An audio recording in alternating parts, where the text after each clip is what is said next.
এককের ঘরের অঙ্কে যদি 1 থাকে তাহলে স্কোয়ার করার সহজ উপায় দেখো। প্রথমে 1 আর 1-এ 1 লিখব, এবারে 2 আর 2 যোগ করে 4 লিখব, তারপরে গুণ করব 2 2-এ 4। একইভাবে 1 1-কে 1, 3 3-এ 6, 3 3-কে 9, 1 1-কে 1, 4 4-এ 8 আর 4 4-এ 16। 51 51, 1 আর 1-এ 1, 5 আর 5 যোগ করলে কত হয়? 10 হয়। 10-এর শূন্য লিখব, হাতে যে একটা থাকবে সেটা 5 5-এ 25 হবে, তার সাথে ক্যারি হয়ে 26।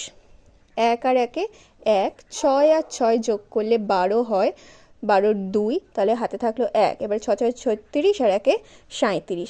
একইভাবে 5 0 4 1, 1 আর 1-এ 1, 8 8-এ 16 6, হাতে থাকলো 1, 28-এ 64 আর 1-এ 65। 1 1-কে 1, 9 9 18-র 8, হাতে রইল 1, 9 9 81, 1-এ 82।